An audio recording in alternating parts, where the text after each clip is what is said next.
I can go back to the other sheet probably.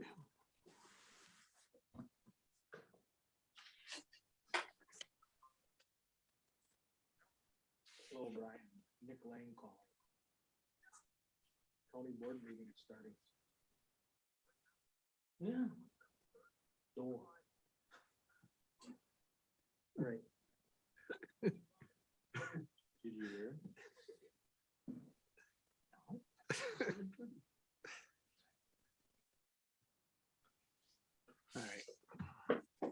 All right, it's 7 o'clock, so I'll call the meeting to order. And we will start with the Pledge of Allegiance.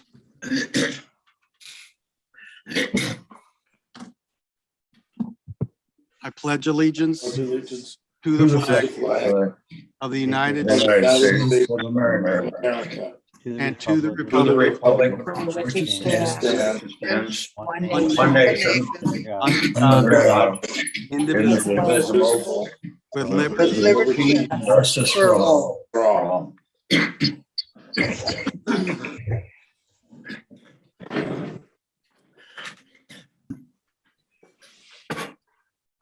All right, we'll have the clerk call the roll. Supervisor Johnson. Not yet. Supervisor Headland. Here. Supervisor Score. Here. Supervisor Steen. Here. Supervisor Zons. Here. Supervisor Gary Bjork. Here. Supervisor Maves. Here. Supervisor Quinn. He's Tom's here. Okay. Supervisor Quinn is present. Supervisor Rogers. Yes. Supervisor Anderson. Here. Supervisor Kinnear. Here. Supervisor Cromry. Didn't see her. Excused. Supervisor Calabrese. Here. Supervisor Keeter. Here. Supervisor Vogel. Here. Supervisor McCullough. Here. Supervisor Story. Here. Supervisor Vandermeulen. Here. Supervisor Niehoff. Supervisor Niehoff is present, wasn't he? Okay. Supervisor Morehouse. Here. Supervisor Tripp. Excused. Supervisor Prochnow. Here. Supervisor Jensen. Here. Supervisor Larry Bjork. Here. Supervisor Bauer. Here. Supervisor Lenow. Here. Supervisor Hartung. Here. Chairman Bartlett. Here, and Supervisor Johnson is here. Here. Thank All you, right. Supervisor Johnson. Thank you.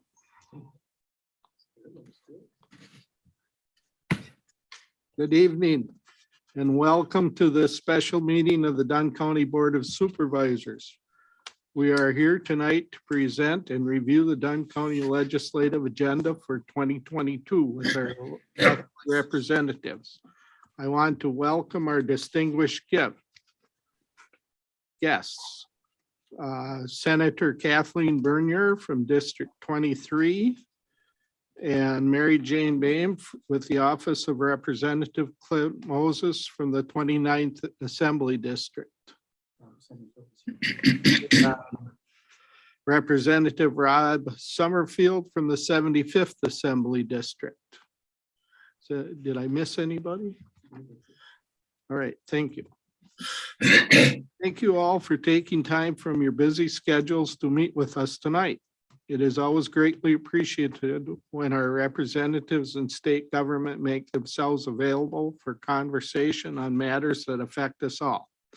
Dunn County is a creation of state law. As such, its authority as a local unit of government is limited to those powers explicitly granted by the state. The existing laws say what the county can do and prohibit the county from doing things not expressly permitted. This means that Dunn County is almost entirely dependent on the wise legislation by the state. In addition to the laws that are on the books, every year there are new laws proposed and enacted, and existing laws amended that affect or might affect how the county goes about doing its business, which is the delivery of services to the citizens of Dunn County. And every year we learn about the effectiveness, costs, and consequences of those laws. And the lessons learned often point to the need for new laws and amendments or even elimination of existing laws. A priority of the Dunn County Board Directional Plan is a legislative policy aimed at identifying and working towards the enactment of legislation that is beneficial to the county residents. The annual legislative agenda is part of this policy. Each year, the County Board of Supervisors and county department managers identify issues and topics relate to laws, both existing and proposed, that have a positive or negative impacts on the delivery of services. This menu of legislative items in turn are endorsed by the Dunn County Board in the form of a legislative agenda consisting of the action items the board requests its state elected representatives support and advocate for in Madison. In 2022, Dunn County legislative agenda includes issues that run the gamut from the judicial to human services to land use to county finance. Many of these items have a long history as things done and other counties in the state have requested of our state government. The fact that these perennial issues have not been addressed does not mean that they are unimportant. In fact, the opposite is true. The county will continue to request endorsement and advocacy from its state representatives in these topics. Other issues on the legislative agenda are fairly new, but none of them are trivial. All of them matter. All of them deserve time and attention, and we ask our representatives to give them serious consideration. You are the voice in the legislature, and it is important that our voice be heard. I'm going to call on some of the county board supervisors to make brief presentations on some of these issues. We will not highlight every item on the legislative agenda, but it is important to point out that every item matters to the citizens of Dunn County. And I encourage our state representatives to thoroughly review the list of topics. After the presentations by supervisors, I will invite our guests to speak, to give us their responses to these topics and offer any other insights and observations they may wish to share. And now we'll start with presentations by our supervisors. And we'll start with judicial with Carl Vandermeulen. Thank you. I'm Vice Chair of the Judiciary and Law Committee. I'm reading a statement put together by James Tripp, who's the chair of our committee. Our requests relate to the programs reporting to judiciary and law. I'd like to outline a couple of areas of responsibility where the county administers court functions on behalf of the state of Wisconsin and talk a little about how they're paid for. The first of these is the circuit court system itself. As you no doubt recall, Dunn County was authorized to add a third branch, which became fully operational in 2021. Our thanks for all of you here who helped to make that a reality. The cost to create the additional branch was shared by state and Dunn County, as are most costs of operating the circuit court system. On a day-to-day basis, however, Dunn County bears a financial burden that is difficult to meet given the limits placed on our ability to generate tax revenue. Funding for circuit courts is determined by a formula that includes population and the number of branches. And while the cost of providing court services increases every year, the formula does not. Our clerk of court's office has been forced to replace a number of key employees this year, which is not a unique or unusual situation, given the overall economic situation in Wisconsin and the nation. And whether they are new hires or veteran employees, the cost to the county of recruiting and maintaining good people is greater every year, to the point where increased labor costs exceed our ability to increase funding from the tax levy. We can't do anything about that, but the state can, and we're asking for your help.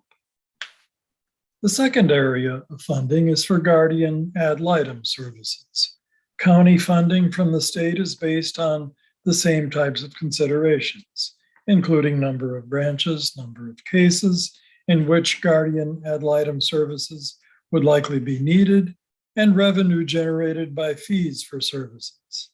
As in most cases, the ability of the county to generate funding is limited while the costs continue to increase, thus putting us in a situation where we're forced to cut back or eliminate other programs and services in order to pay the increased cost of services that are mandated by law. The third area is the court interpreter program. We're mandated to provide interpreter services because it is the right thing to do. We have continually increasing costs, and we have limited resources and restrictions on raising the tax levy. Without help from the state, we're forced to reduce service in other areas. I'd also like to mention the Next Gen 9/11 project and ask you to support funding that will be necessary for counties if they hope to be able to participate. The costs are significant, and the only hope that counties have to implement the system depends on the availability of grants to defray the cost of new equipment and technology. Currently, there are bills that address at least some of those issues. As an example, AB 708 and SB 673 would provide grant money to pay for some of the GIS activity that will be necessary, such as data gathering and training. We hope we can count on your support for these and other measures that will enable counties to continue our mission of delivery of vital service to our and your constituents. Thank you. And if you can spare a little of that nearly $4 billion state surplus, we'd sure appreciate it, because budget surplus is a thing of the past in counties. Thank you. Thank you, Carl. And now we'll move on to Supervisor Tom Quinn. And you're muted, Tom. Okay, sorry. Thank you, Mr. Chair. I'm going to take a little time to talk about I'm the chair of both the County Land Conservation Committee and the Planning, Resource and Development Committee. And I want to share a few thoughts regarding the conservation aspects of our legislative agenda. First, a thank you. The last time we met with our legislators, our committee asked for action on providing the full budgetary support for county conservation programs that is contained in Chapter 9214 of the Wisconsin statutes. We are pleased that the most recent budget has provided for some of these funds, a modest increase in funding for the county land and water conservation staffing. And we see the practical impact of this increase in our ability to maintain core staffing levels while limiting the need to use scarce local tax levy. I personally can see how these funds allowed us to retain a position in our department that was one of the most one of the most respected and experienced persons, and who provides a lot of capacity to the department. So it was very helpful. At the same time, our staffing levels remain very stretched. State statutes established local land and water conservation departments as the direct hands-on link for implementing state programs that protect our water and land resources. We continue to ask for your leadership and support for full funding of land and water conservation staff according to the formula provided in state statutes. Water quality is a major concern in our county. We have actively supported the recommendations that came from the 2019 Water Quality Task Force and urged passage of the package of legislation that emerged. It is very disappointing that these proposals have not yet been fully enacted. We especially support the need to establish a statewide program for groundwater testing and monitoring. Nearly 60% of our residents get their drinking water from private wells. And recent sampling shows that many of these wells have nitrate levels that pose serious health concerns, especially to pregnant women. This is a problem that we can't ignore, and it requires a coordinated statewide response.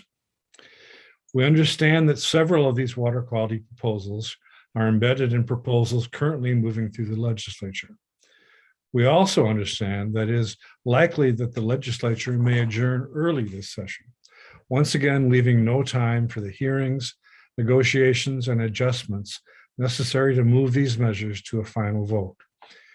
We sincerely hope you can avoid this outcome. On the thank you side again, the state budget has continued to provide funding to support establishment of producer-led watershed projects. Our county has 2 producer-led groups with very effective farmer leadership in developing practical and effective conservation practices.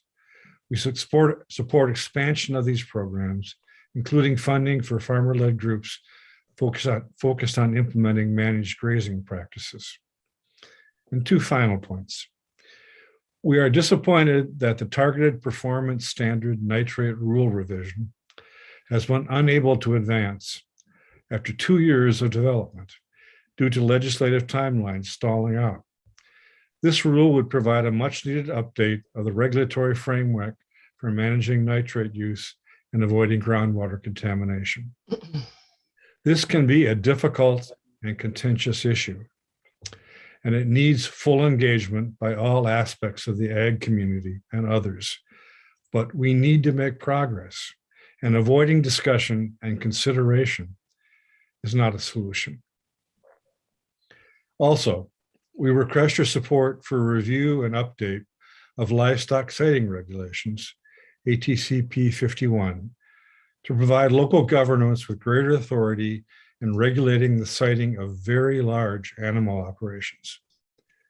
Wisconsin needs to provide a clear path for farm expansions, but our current sighting law requires that local government must allow facilities of any size, leaving little room to address practical impacts on local environmental and land use relations, and leaving local government and local farmers with no options in the siting of operations such as the very huge hog CAFO being proposed by a neighboring county.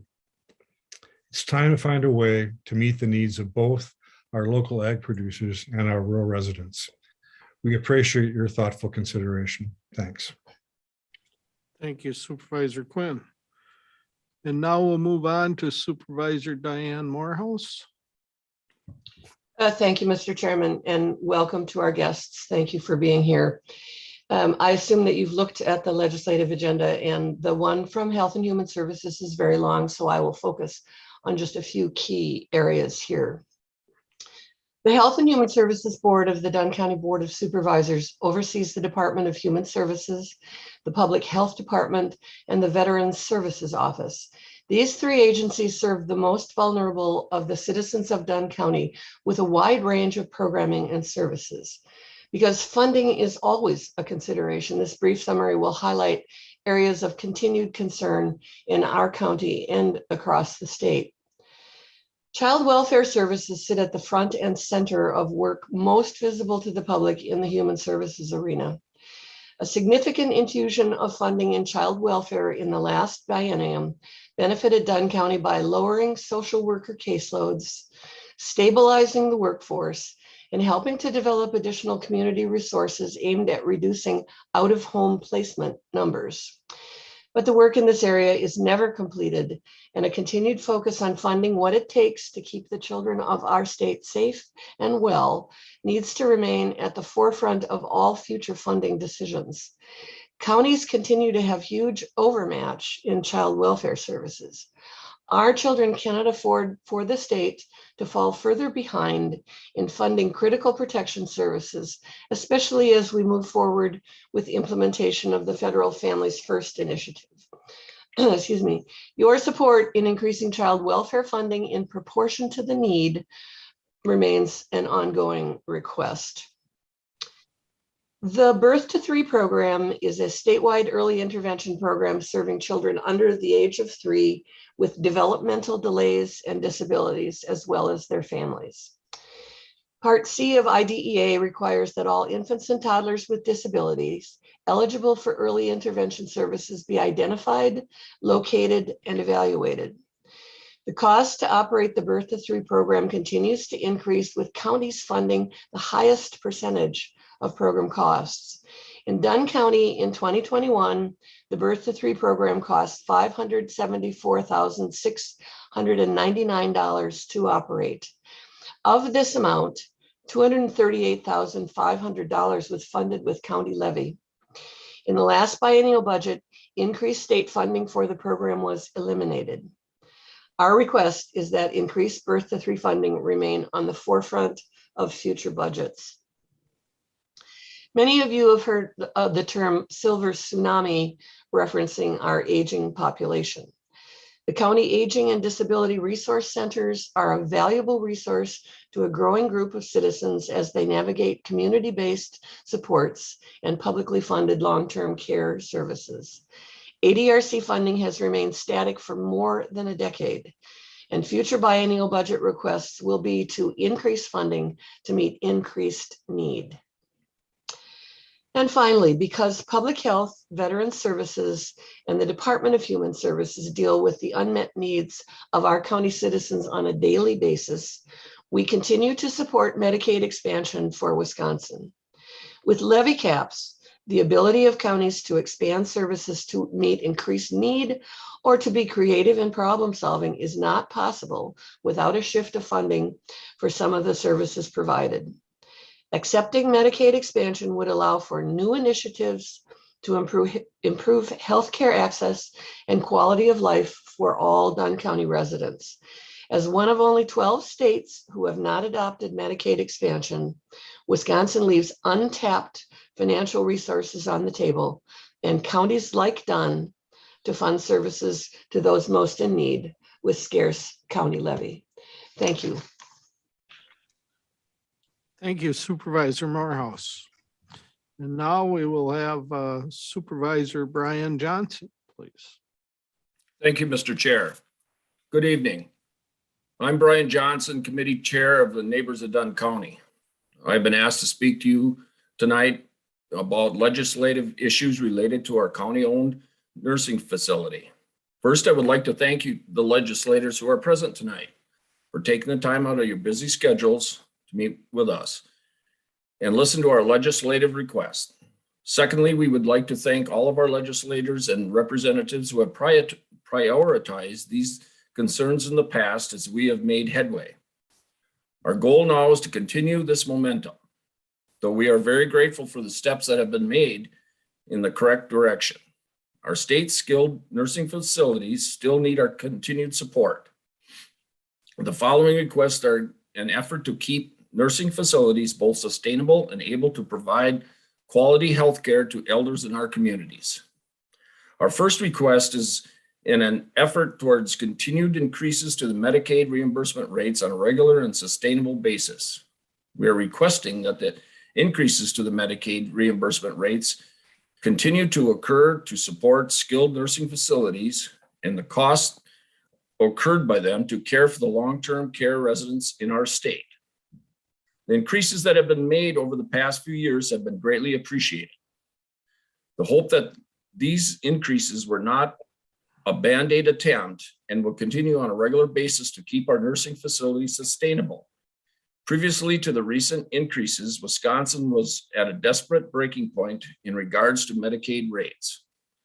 The goal of continuing increases is to prevent Wisconsin from being in this situation again. The continued increases would also aid in the ability for facilities to pay competitive wages to healthcare workers. This is much needed in the current workforce crisis and is a dire need for nearly all of healthcare facilities. Our second request is to increase funding for nursing and certified nursing assistant CNA programs at Wisconsin college and facilities. There is currently a workforce crisis across most industries. Most of the industries hit hardest by this crisis is healthcare, and more specifically, long-term healthcare. There are simply not enough nursing assistants or nurses to care for our rapidly aging population. Increasing funding and resources for nursing and CNA educational programs would assist with increasing the number of CNAs and nurses. Every year, the nursing programs have a waiting list. For some students, that discourages them from nursing and eventually change majors. Increasing the funding to have additional seats in the classroom would help keep more students on the path to become healthcare workers. We would like to acknowledge the efforts made by the current state administration to address this issue locally. The grant recently awarded to the University of Wisconsin is an excellent step in the right direction. Supporting local educational institutions to help foster the development of health care professionals is extremely important. We are advocating that this continue and potentially branch out to other institutions as well.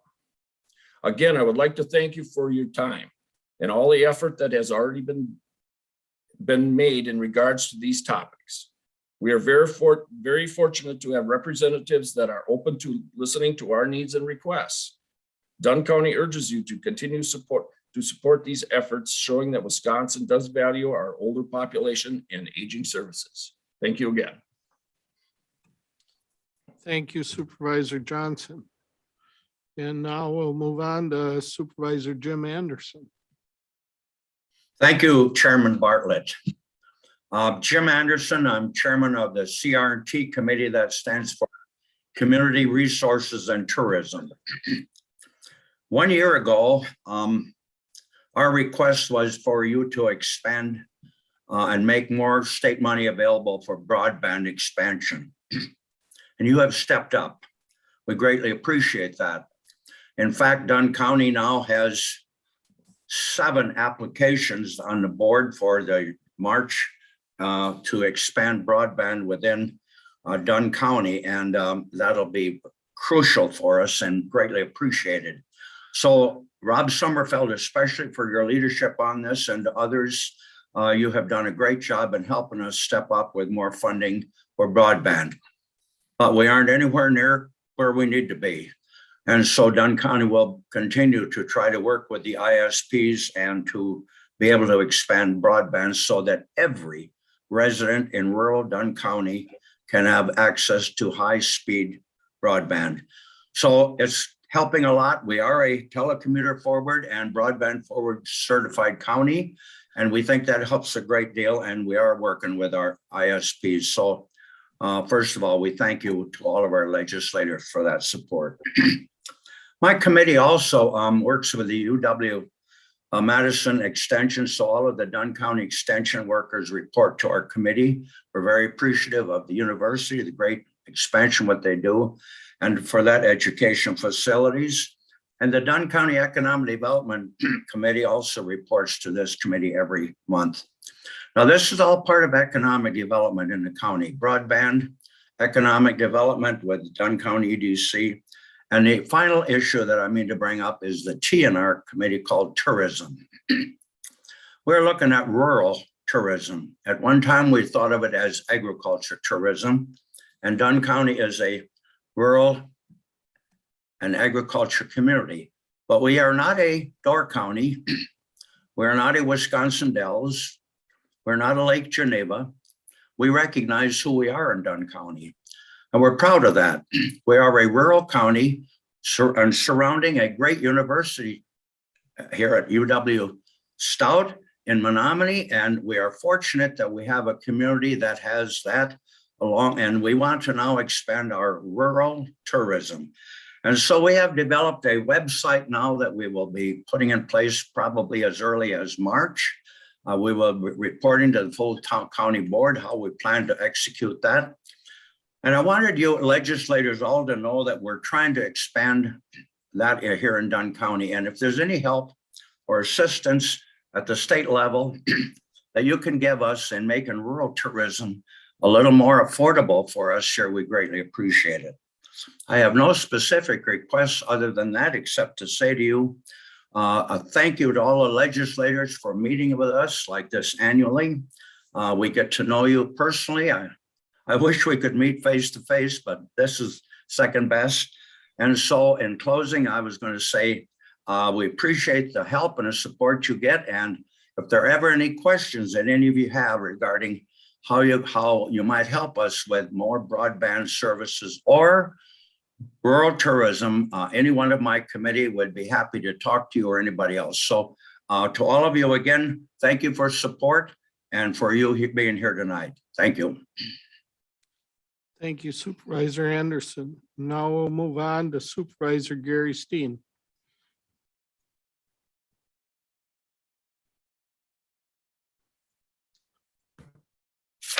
Thank you, Mr. Chair, and welcome to our guests, and thank you for attending our meeting and also for your hard work in Madison. My topic today is I'm going to make a levy limit law request.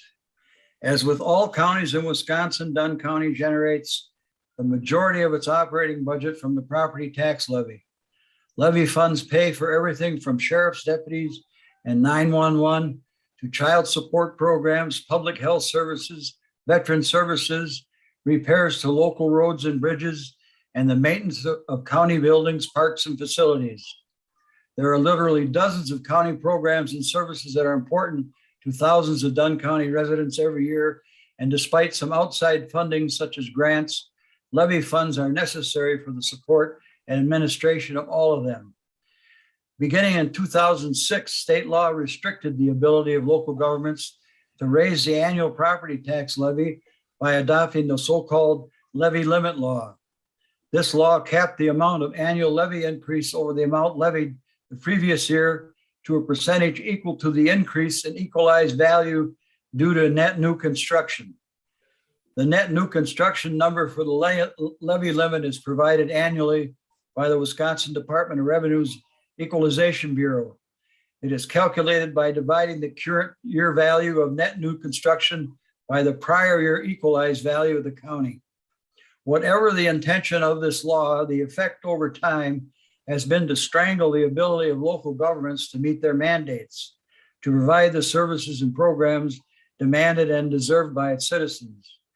Since the adoption of the levy limit law, the annual net new construction percentage for Dunn County has been lower than the increase in the cost of all goods and services per the Midwest Regional Consumer Price Index.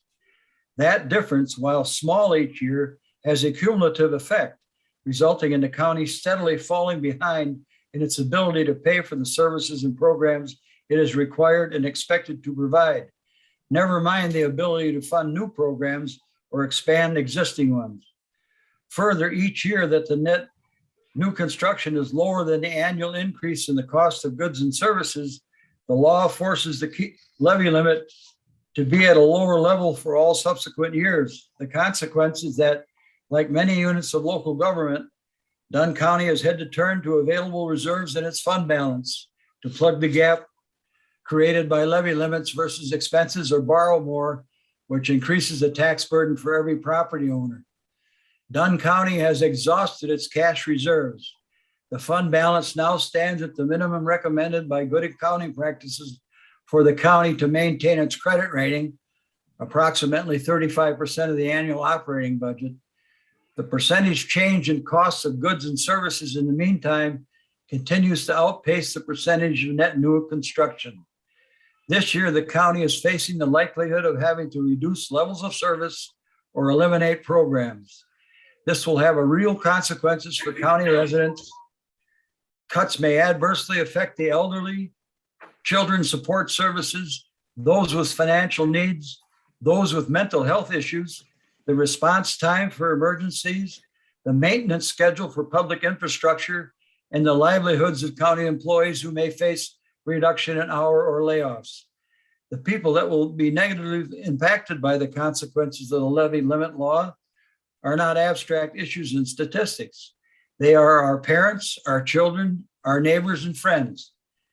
The question state legislators should ask themselves is, who does the levy limit law serve? The average taxpayer? These are the same people who are served by programs that will have to be reduced or cut. Businesses? Some of their customers will have less income to make purchases if there is reduced support from the county. The public infrastructure they rely on may not be able to be maintained or replaced at the rate needed, further affecting their bottom line. The rationale for the levy limit law may have been to protect property owners from local governments running up taxes, or to force local governments to spend down fat fund balances. If so, those goals have been met. The law is now having the effect of hurting the same property owners that it was intended to protect.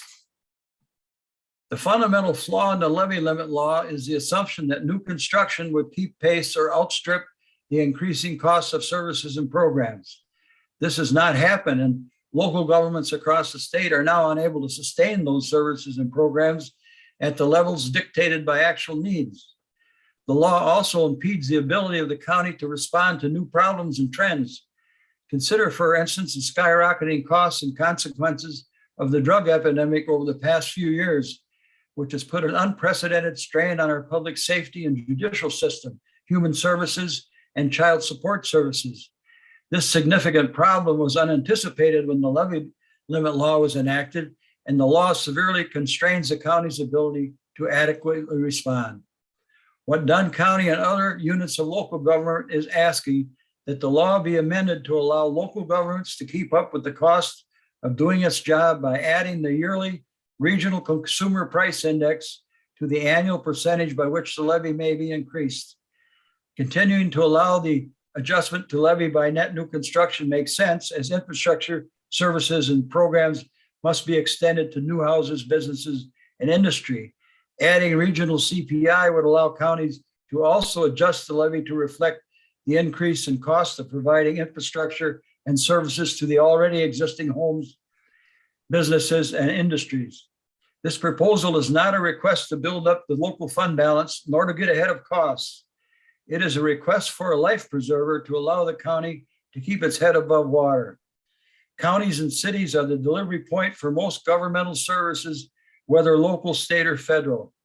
These services cannot be delivered at no cost.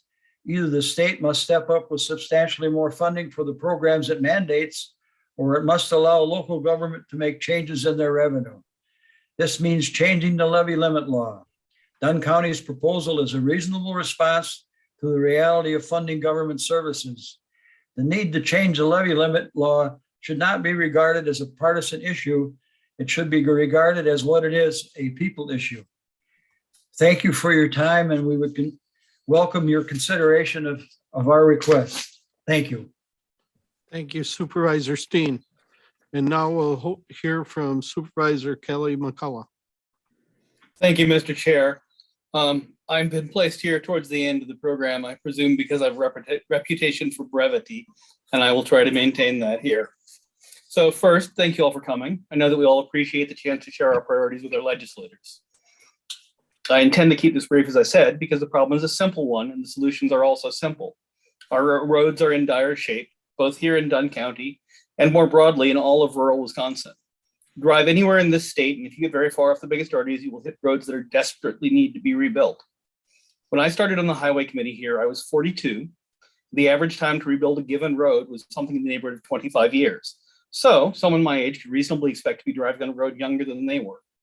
So I'll note that was still beyond the recommended time between reconstructions of about 20 years. And even then, it was a timeline we hoped to drive down in concert with the state. Unfortunately, the average time to rebuild a road in Dunn County has gone up to 45 years since then. That ratio is, quite frankly, terrible.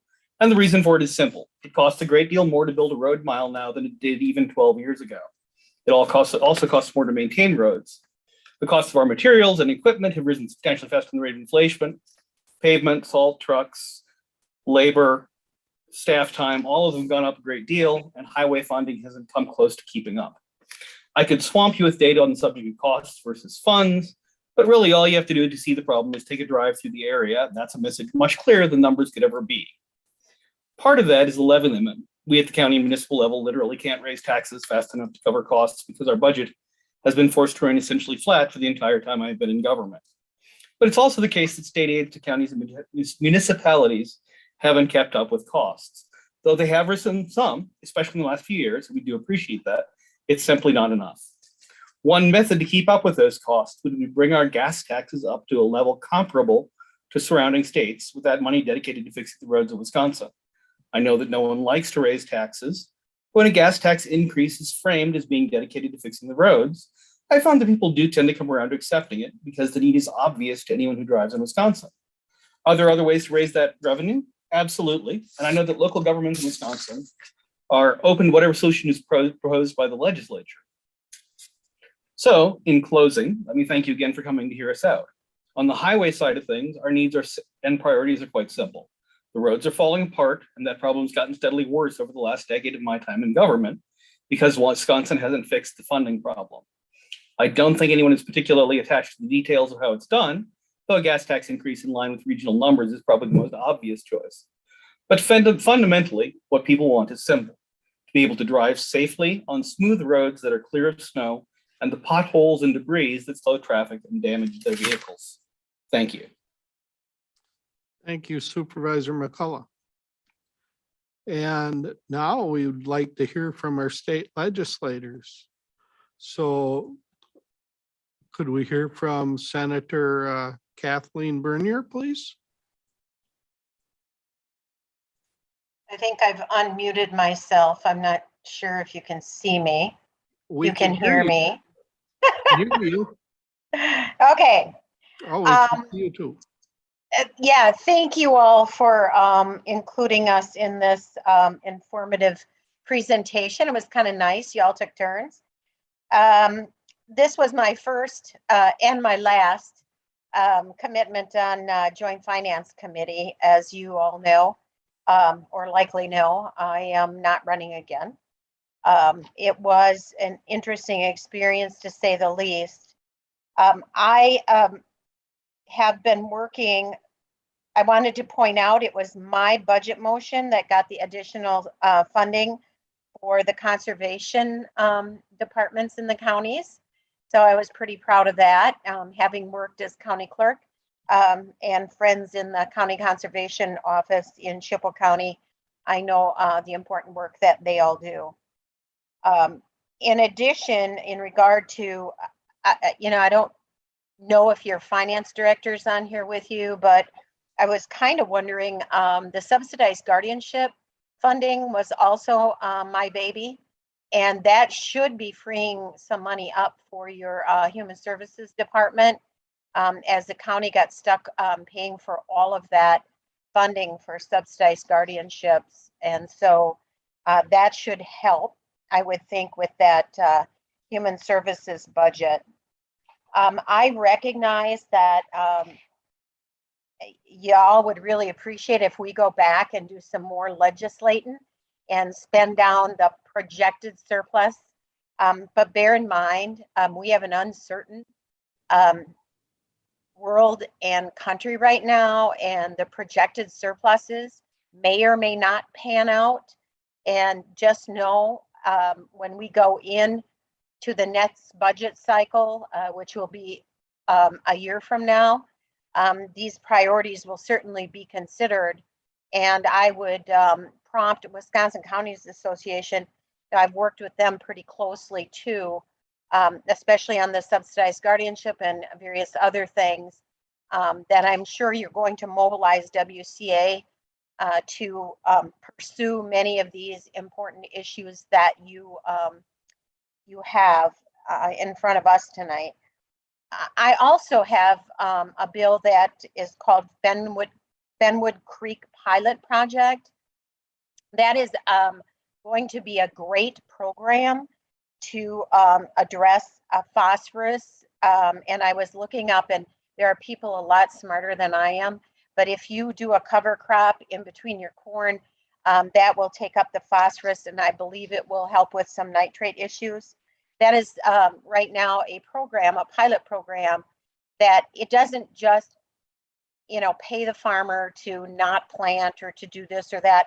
You actually, the funding being proposed for that is actually requiring results, and it's results based. And so be watching that pilot program. That might help all of you and all of us in rural community to deal with our nitrate and phosphate issues that we have. I was taking notes as you're all talking, so bear with me. Broadband, yes. Just know that there will be more money going into broadband. We will continue to put money into broadband. The problem, this is a good problem to have. We can't spend the money that we have fast enough because we don't have enough people to bury the fiber optics and get it all done. So just bear in mind that there's plenty of money there, but we just need the time to get the work done, and there will be continued funding. Well, I shouldn't say that since I'm leaving, but I know Rob Summerfield will make sure that we continue funding that broadband expansion and focus on areas that are unserved rather than the underserved.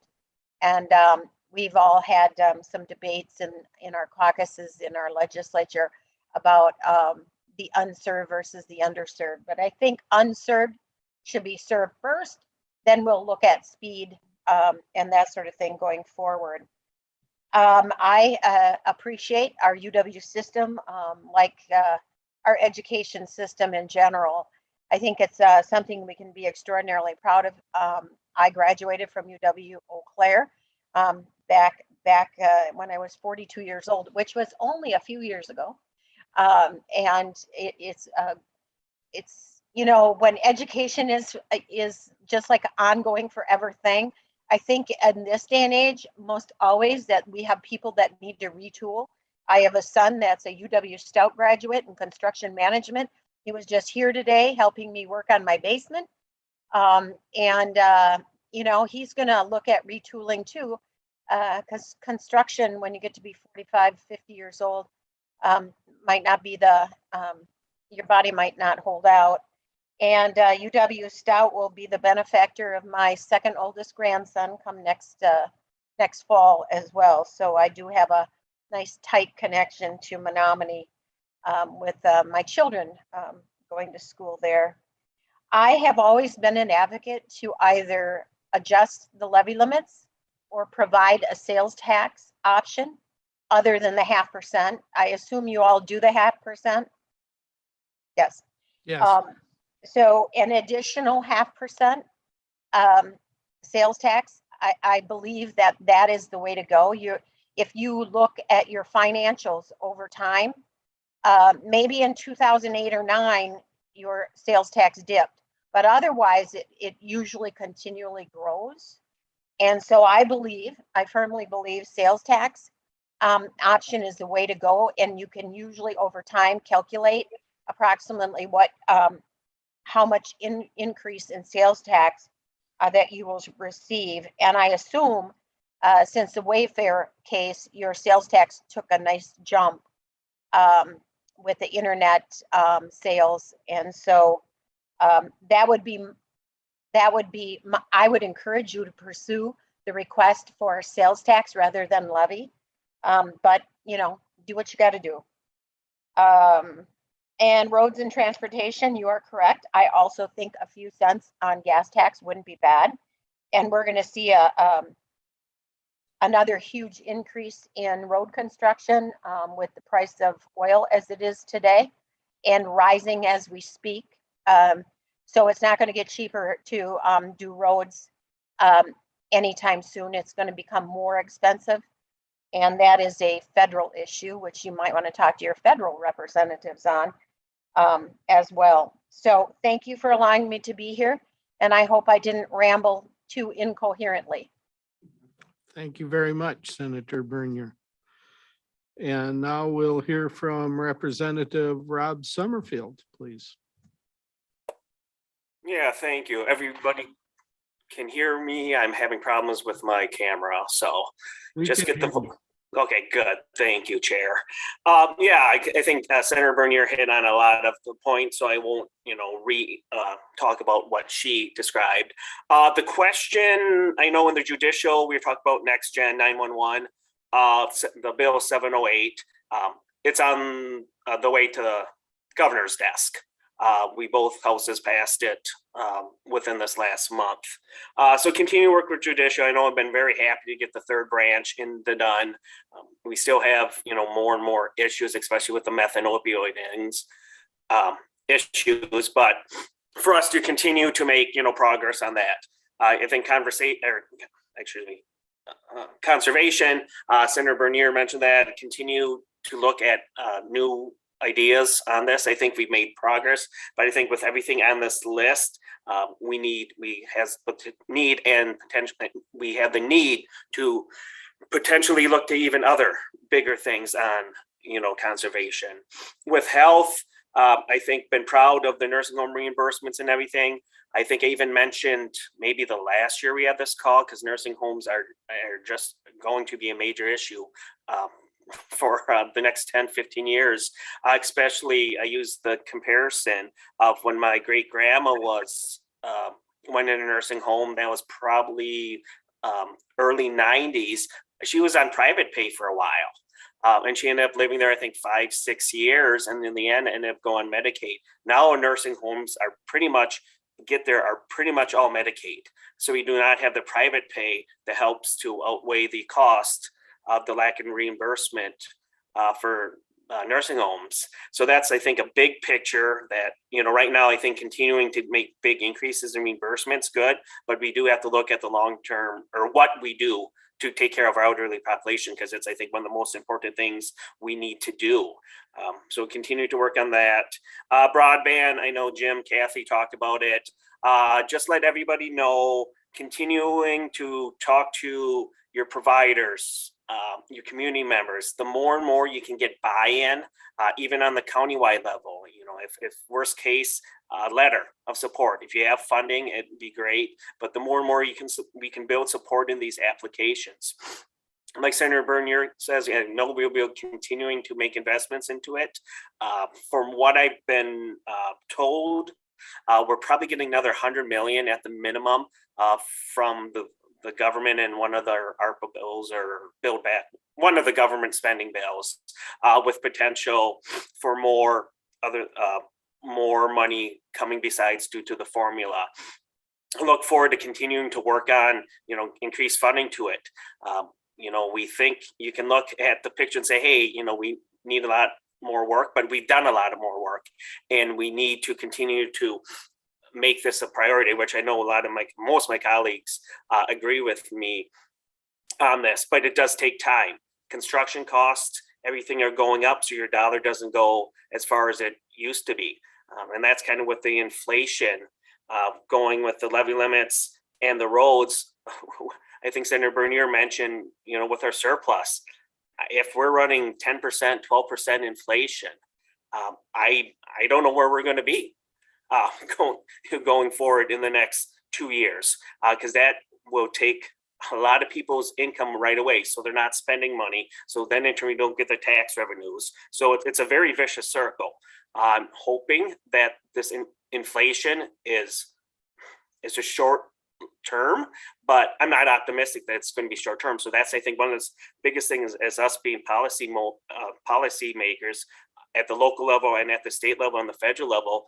We have to be prepared what could be that potentially they could be coming to us in the next year.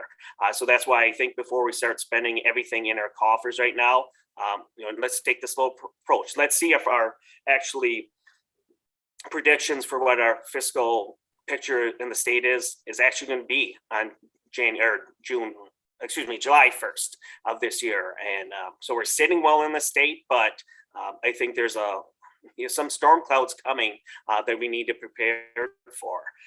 Other than that, just thank you for everybody. I think this is my 5th time probably on this call, 4th. Continue to enjoy the engagement, and hopefully next time we meet, we can be in person because I love, seeing everybody, but everybody, it's been enjoyable, and thank you for allowing me the time to participate today. Thank you, Representative Summerfield. And I see we have Senator Jeff Smith with us also. I didn't notice you earlier, Senator Smith, but have you looked at the packet? I don't know how long you've been. If you heard our supervisors talk, would you like to comment on the packet at all? No, I haven't seen the packet. I'm sorry I'm late coming in. We've had some issues going on here at home today. Speaking of nursing homes, so my mother-in-law went in, we had to move her into a nursing home this afternoon. So it's been I've been distracted today, so. Well, that's understandable. So family comes first, but thank you for coming, tuning in to us here. And please look at our packet. And if you have any questions at all, feel free to give any of us a call. Thank you. Mary Jane Boehm from Representative Moses' office, would you like to, do you have any comments? Hi guys, my video is not working. It looks like it's still black, but Hey, we can hear you good though. perfect. Yeah, Rep Moses should be in the district more coming up. If you guys want to have meetings with them, please reach out to our office. I took notes the whole night, so tomorrow morning we'll go through this stuff and we can look at the priorities for next year for the budget and what stuff Dunn County really needs to make it a great place to live. So thank you guys for having this meeting tonight. He apologizes for not being able to hop on tonight, but he has some school board stuff going on. And he's hoping after April, when he's off school board, he has more time to come to some of these other meetings that are very important. All right, thank you very much. And I don't think I missed anybody, so that concludes our agenda for tonight. I want to thank again our elected representatives for being here tonight, for their consideration of the issues on our 2022 legislative agenda, and for their remarks. The legislative agenda is only part of our legislative policy, and our efforts to bring about changes to the state level to improve our delivery of services to the citizens of Dunn County. But it is an important part. I think I speak for the entire Dunn County Board when I encourage not just your thoughts on these important topics, but your advocacy for them in Madison. Positive action on these issues is not merely about how Dunn County government goes about its business. It is about the quality of life in this county and indeed around the entire state. You will be hearing from us again on these issues, and I hope that we can count on your continual support. I just want to say again, thank you for the representatives that took their time to be here. It's greatly appreciated. And I want to thank so many members of our staff for being here also. Thank you. Thanks for all the supervisors for being here too, and the ones that spoke. Thank you very much. And that's the end of our meeting, so I will adjourn it at that.